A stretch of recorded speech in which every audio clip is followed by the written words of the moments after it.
ഇങ്ങോട്ടുണ്ടാ മക്കളെ, എത്ര നേരം കൊണ്ട് തോണ്ടിക്കൊണ്ടിരിക്കുവാ. സെർച്ച് ചെയ്യട്ടെ അമ്മൂമ്മ. കിട്ടി കിട്ടി കിട്ടി. നോക്ക്. എന്റെ ദൈവമേ, എന്റെ കുഞ്ഞ് ചെളിവെള്ളത്തിനകത്ത് കിടന്ന് കുളിക്കുന്നു നോക്ക്. ഇത് ചെളിവെള്ളത്തിന്റെ അകത്ത് കുളിക്കണല്ല. അമ്മൂമ്മ, ഈ റോഡില് വലിയ കുളം പോലത്തെ കുണ്ടും കുരിയല്ലേ ഇപ്പൊ ഉള്ളത്. അപ്പൊ അത് അടയ്ക്കാൻ വേണ്ടി ഡാഡി സമരം ചെയ്തതാ ചെളിവെള്ളത്തിൽ കുളിച്ച്. ദൈവമേ, കഷ്ടം. ദൈവമേ, ജനങ്ങൾക്ക് വേണ്ടി എന്റെ കുഞ്ഞ് പ്രവർത്തിക്കുന്നു നോക്കത്. നട്ടുച്ച സമയം തന്നെ അമ്മൂമ്മ. ഡാഡിയുടെ പാർട്ടിയിൽ ഒരുപാട് അണിയാൽ ഈ സമരത്തിന് വേണ്ടി തയ്യാർ ചെയ്തതാ. പക്ഷെ ആർക്കും വയ്യ, എന്റെ ഡാഡിക്ക് മാത്രം ഇത് സാധിച്ചു. നോക്ക്, എത്ര 5K ഇട്ട് വെച്ചേക്കുന്ന 5000 പേര് ഉണ്ട്. എന്ത് ഇതോ? ആ, ലൈക്ക് നോക്കമ്മ 3000 എത്ര ഉണ്ട്. ഇത് ഭയങ്കര സംഭവം. കാണ. നിനക്ക് പുച്ഛമില്ലവനെ കാണ. എന്റെ കുഞ്ഞാർന്ന് നാടിന് വേണ്ടി കിടന്ന് പ്രവർത്തിക്കുന്നത് നിനക്കൊക്കെ പുച്ഛ.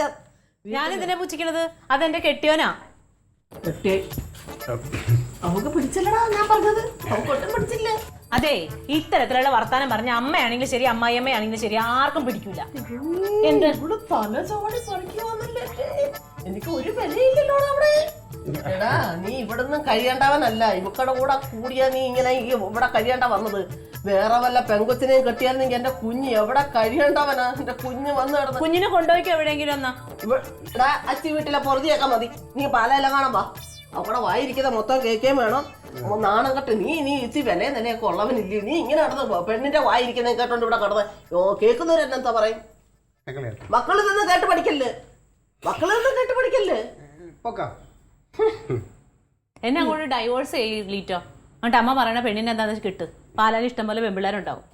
ഇപ്പഴും എടാ മേളത്തെ ജോർച്ചാന്റെ മോള് നീ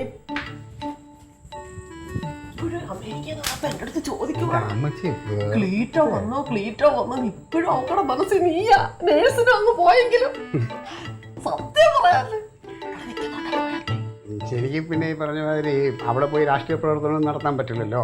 അപ്പൊ അതുകൊണ്ട് ഞാൻ തൽക്കാലം ഇവിടെ തന്നെ നിൽക്കാം. നിനക്ക് ഇതേ പറ്റൂ. നിനക്ക് ഇവിടെ വായിരിക്കുന്ന കേട്ടും ഇവിടെ ആങ്ങളുടെ വായിരിക്കുന്ന കേട്ടും ജീവിക്കാനാ നിന്റെ വിധി.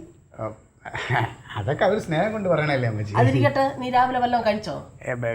ഞാനിപ്പം നോയമ്പാ. അത് ശരി.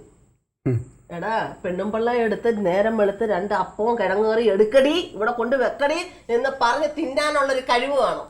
അല്ലാതെ തങ്കം എന്ന് പറഞ്ഞിട്ട് പൊതിഞ്ഞെട്ടി അവിടെ ഇരിക്കുകയല്ല ചെയ്യണ്ടോ. അല്ല, അവൾ രാവിലെ എൻ്റെ അടുത്ത് ചോദിച്ചു എടുക്കട്ടെ.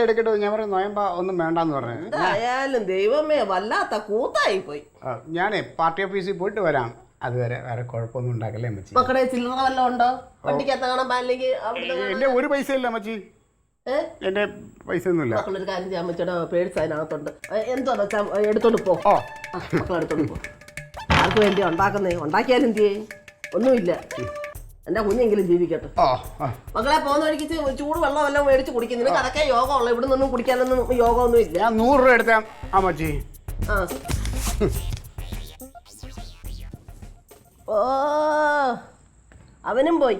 എന്നുവെച്ചാൽ ചൂട് വെള്ളം ഒന്ന് തള്ളയ്ക്ക് കൊണ്ടുവരണമെന്നുള്ളൊരു ചിന്തയില്ല. നേരം എടുത്ത് ഗുളിക അടിക്കണ്ട, തലവേദന എടുത്ത് പാത്രം മൊത്തം അടിച്ചു പൊട്ടിച്ചവൾക്ക്. ഒരു ചൂടുവെള്ളം ഒരു തള്ള ചോദിച്ചാൽ അവൾ ആ അടുക്കള മൊത്തം അടിച്ചങ്ങ് നിരപ്പാക്കും അവള്. എന്തിനാ പറയുന്നത്? എന്റെ കുഞ്ഞിനെ വിളിച്ചോണ്ട് ഞാനങ്ങ് പോയാൽ മതിയായിരുന്നു. ഈ കഷ്ടപ്പാടിൻ്റെ ഇടയ്ക്ക് എന്റെ കുഞ്ഞിനെ ഇവിടെ വായിരിക്കുന്ന കേൾക്കണോ ഇങ്ങനെ കിടന്നു? അവനെ വിളിച്ചോണ്ടങ്ങ് പോയാൽ മതിയായിരുന്നു.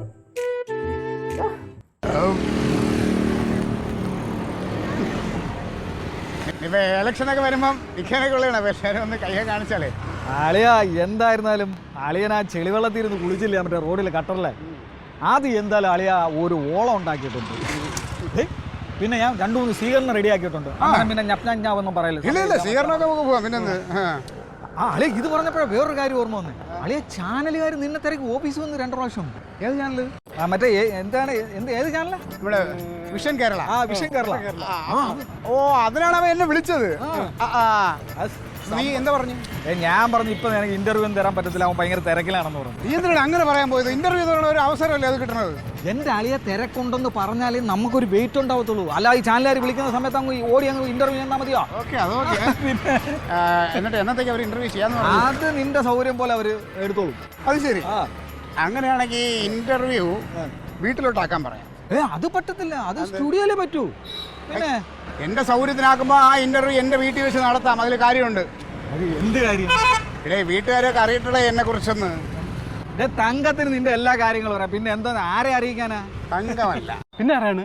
എടേ അവിടെ വേർത്തുണ്ടല്ലോ എന്റെ അളിയനൊരു പോങ്ങൻ, അവനൊന്ന് അറിയട്ടെ എന്നെ കുറിച്ച്. അവനെയും അവന്റെ ഭാര്യയും പിന്നെ നമ്മളെ കുടുംബവും എല്ലാരും കൂടെ ചേർന്നുള്ള ഒരു ഇന്റർവ്യൂ. അല്ലാതെ പിന്നെ അവരൊക്കെ എങ്ങനെ ആൾക്കാരുടെ മുമ്പിൽ അറിയണത്? എന്റെ അളിയനാണ് അവനെന്ന് ഈ ഇന്റർവ്യൂവിലൂടെ ആൾക്കാർ അറിയണം. അങ്ങനെ കുടുംബം ചേർന്ന ഒരു അടിപൊളി ഇന്റർവ്യൂ ആയിരിക്കും ആ ഇന്റർവ്യൂ.